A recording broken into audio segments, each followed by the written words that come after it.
Hola a todos y bienvenidos un día más a Clase con Nuria. Hoy vamos a ver cómo se pueden descomponer las fuerzas y cómo calcular la fuerza resultante. Si nos dan un ejercicio como este y nos piden descomponer todas las fuerzas para calcular la fuerza resultante, lo primero que tenemos que hacer es dejar fijado cuál va a ser nuestro eje de coordenadas. Nuestro eje de coordenadas es el eje cartesiano que utilizamos siempre, en el que el eje vertical es el eje de las Y's y el eje horizontal es el eje de las X. Entonces, todas las líneas que representan las fuerzas que estén en horizontal van a pertenecer al eje X, mientras que todas las que estén en vertical van a corresponder al eje Y. Pero tenemos algunos pequeños problemas con las fuerzas que no pertenecen completamente a un eje o al otro, sino las fuerzas que están inclinadas. Esas fuerzas son las que tenemos que descomponer para saber qué parte de esa fuerza corresponde con el eje X y qué parte de esa fuerza corresponde con el eje Y. Para eso tenemos que recordar dos fórmulas de trigonometría, las dos fórmulas más importantes. Por un lado, la del coseno de alfa, el coseno de cualquier ángulo, que siempre va a ser el cateto contiguo al ángulo, coseno contiguo, es decir, el cateto que esté pegadito al ángulo, dividido entre la hipotenusa, que la hipotenusa siempre es el lado que está enfrente del ángulo recto. Para el seno del ángulo siempre va a ser el cateto opuesto, es decir, el que esté enfrente del ángulo que yo estoy poniendo aquí, dividido entre la hipotenusa. Así que vamos a empezar. Si nos fijamos, la fuerza número 1, F1 igual a 5 newtons, es una fuerza completamente horizontal, por lo tanto corresponde con el eje X. Así que con esa fuerza, de momento, no tenemos que hacer nada porque no hay que descomponerla. Sin embargo, vamos a ver qué pasa con la fuerza 2. La fuerza 2 está en diagonal hacia arriba y hacia la derecha. Así que hay que descomponerla en eje X y en eje Y. Para descomponer esta fuerza tenemos que descomponerla, como hemos dicho, en eje X y en eje Y. Lo que vemos es que como es una flecha que va hacia arriba y hacia la derecha, para descomponer su parte del eje X será una flecha que vaya hacia la derecha. La voy a pintar por aquí, espero que no se enguarre mucho el dibujo con la F1.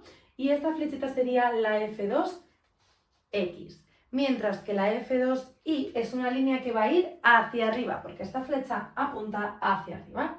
Entonces, saliendo de aquí, podrá ser esta, la F2Y. Y de ahí vamos a tener esas dos fuerzas. De momento no vamos a calcularlas, simplemente vamos a descomponer todas esas fuerzas. Si seguimos con la F3, vemos que es una fuerza que pertenece al eje Y, por lo tanto no tenemos que hacer nada con ella. Vamos a ponerle los colores de los ejes que he puesto aquí. Como he descompuesto esta fuerza en el eje Y en verde, esta la voy a rodear de verde para también tenerlo de forma más visual, que pertenece al eje Y, mientras que la F1 la voy a poner con naranja, también para tener de forma más visual, que pertenece al eje X. Vamos a ver qué pasa con la última fuerza, la F4. Es una fuerza que va en diagonal hacia arriba y hacia la izquierda, así que en el caso del eje X irá hacia la izquierda. Por tanto, será una fuerza que vaya para acá. Esta será la F4X, mientras que la F4Y será una fuerza que va hacia arriba. Por lo tanto, la podemos pintar por aquí, la F4Y. Ahora lo que tenemos que hacer es empezar a calcular cuánto valen las flechitas que hemos dibujado, tanto en verde como en naranja, es decir, las fuerzas descompuestas. Para eso lo que tenemos que hacer es fijarnos en estas fórmulas e imaginarnos muy bien qué triángulo es el que tenemos. En este caso lo que tenemos que hacer siempre es mantener que la fuerza inicial va a ser nuestra hipotenusa y la fuerza vertical la podemos trasladar hacia aquí. Nos tenemos que imaginar que las flechitas verdes están, en este caso, aquí, para cerrar el triángulo, de tal forma que la fuerza naranja es la que está pegadita al ángulo, por lo tanto será el cateto contiguo, mientras que la fuerza verde es la que está opuesta, la que está enfrente del ángulo, por lo tanto será el cateto opuesto, mientras que la hipotenusa será la fuerza original. De esta forma tenemos que el coseno de 30 tiene que ser igual a coseno cateto contiguo, es decir, F2X, pues escribimos F2X dividido entre hipotenusa, que la hipotenusa es F2, pero esto sabemos que vale 3, así que directamente vamos a poner 3. Y de aquí podemos despejar F2X pasándonos este multiplicando, así que F2X igual a 3 por coseno de 30. Y ahora con la calculadora podemos comprobar cuánto nos da esto. F2x nos da aproximadamente 2,60 newtons. Ahora tenemos que hacer lo mismo para F2y, así que lo que tendremos que utilizar será el seno. Vamos a escribirnos por aquí, seno de 30 igual, en este caso, cateto opuesto, que hemos dicho que es F2y porque lo podemos trasladar, F2y, dividido entre la hipotenusa que es 3. Ahora despejamos F2y pasándonos esto multiplicando. F2y es igual a 3 por el seno de 30. Y ahora con la calculadora podemos calcularlo. Esto nos da 1,5 newtons. Ahora tendremos que hacer lo mismo, pero con la fuerza F4. El triángulo que tenemos aquí, en este caso la F4y es la que podemos trasladar hasta aquí. Y ya volvemos a ver cuál es el cateto contiguo al ángulo, el que está pegadito, y cuál es el cateto opuesto, el que está enfrente. Así que ahora tendremos que utilizar el ángulo de 20 y la hipotenusa será 7. Así que si comenzamos, tenemos que el coseno de 20 es igual al cateto contiguo, hemos dicho que F4x, dividido entre la hipotenusa que es 7. Y para despejar F4x simplemente pasamos el 7 multiplicando 7 por coseno de 20. Y esto vemos que nos da 6,58 newtons. Ahora vamos a hacer lo mismo con el seno para poder calcular la FI. Si tenemos seno de 20, esto es igual al cateto opuesto, que es F4i, porque lo hemos trasladado hasta aquí, F4i, dividido entre 7. Para despejar F4i, pues muy sencillo, F4i es igual a 7 por el seno de 20. Y ahora hacemos este cálculo. Esto nos da 2,39 newtons. Así que aquí ya tendríamos descompuestas nuestras fuerzas. Vamos a apuntar cuánto vale cada una en el dibujo para poder calcular cuál será la fuerza resultante. Tanto F1 como F3 ya teníamos sus valores, pero de la F2 y de la F4 teníamos estos valores nuevos que acabamos de calcular.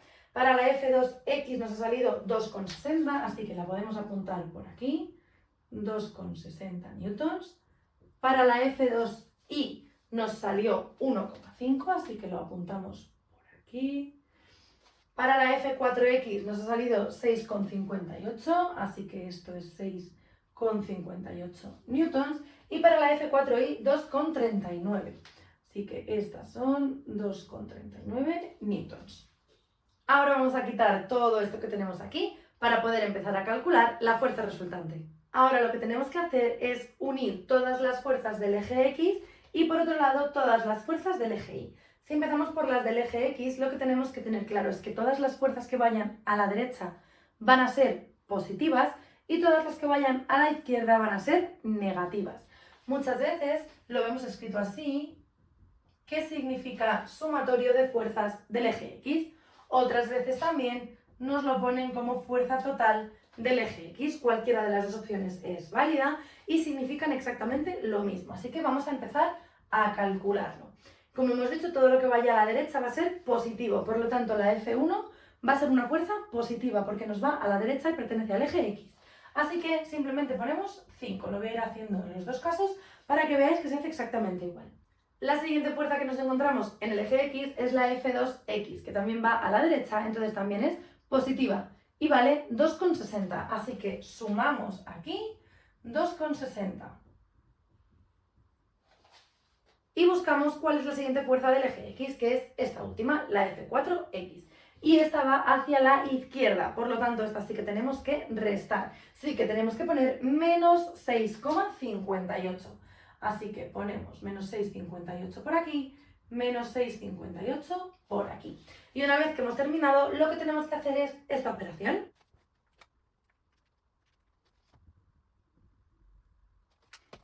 Y vemos que nos ha quedado 1,02 newtons de forma positiva, lo que quiere decir que será una fuerza que vaya hacia la derecha. Vamos a ver ahora qué fuerza total nos ha quedado en el eje y después lo uniremos para ver cómo se pone esto. Al igual que antes voy a hacerlo de las dos formas, con el sumatorio y con la fuerza total, que es exactamente lo mismo, pero dependiendo de vuestras clases lo haréis de una forma o de otra.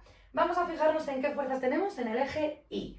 Tenemos, por un lado, la fuerza 2Y, la fuerza 4Y y la fuerza 3. Si empezamos por la fuerza 2, vemos que es una fuerza que va hacia arriba, por lo tanto va a ser una fuerza positiva. Valía 1,5, así que esto va a ser lo primero que pongamos, 1,5.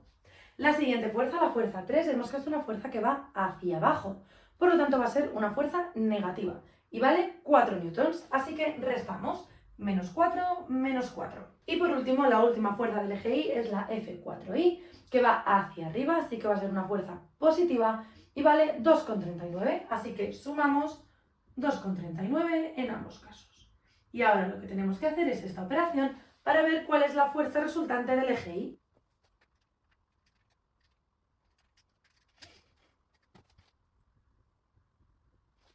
Y nos da menos 0,11 newtons, es decir, nos ha dado una fuerza negativa, lo que quiere decir que esto irá hacia abajo. La fuerza total o la fuerza resultante la vamos a poder escribir de dos formas, en forma vectorial, ya que la fuerza es un vector, o podemos escribir su módulo. Vamos a hacer las dos cosas para que veáis cómo se hace.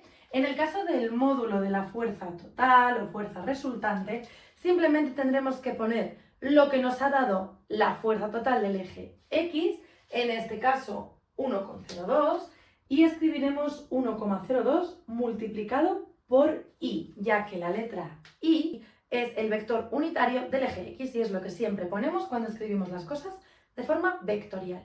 Y ahora tenemos que añadirle el valor del eje Y, en este caso menos 0,11, así que añadimos menos 0,11 multiplicado por J, que al igual que la J es el vector unitario del eje Y. Ahora ponemos todo esto entre paréntesis y ponemos las unidades, que no se nos olvide que son newtons. Pero si nos piden el módulo de la fuerza resultante, que es lo más habitual, lo que tenemos que hacer es poner esto así, que significa módulo, y hacer la raíz cuadrada de 1,02 elevado al cuadrado más 0,11 elevado al cuadrado. Como veis aquí no estoy poniendo signos porque al ir elevados al cuadrado, el signo que nos haya quedado aquí no nos importa, puesto que va a ser positivo. Cuando yo calculo un módulo, calculo cuánto mide la flechita de la fuerza, no hacia dónde va. El vector de la fuerza ya es lo que nos indica la dirección y el sentido de esta fuerza. En este caso nos está indicando que en el eje X es una fuerza positiva, así que voy hacia la derecha, mientras que en el eje Y es una fuerza negativa que va hacia abajo. Por tanto, será una flecha que va hacia abajo, pero lo que no podemos saber todavía es el ángulo con el que está yendo hacia abajo. Eso de momento no lo vamos a contar, así que nos vamos a quedar simplemente con esto. Vamos a hacer este cálculo para ver cuál es el módulo de esa fuerza. Esto nos da un valor de 1,03 newtons y este sería el resultado del módulo de la fuerza resultante para este ejercicio. Hasta aquí el vídeo de hoy, espero que os haya gustado. Si es así, no olvidéis darle a like, suscribiros al canal y nos vemos el próximo día en Clase con Nuria.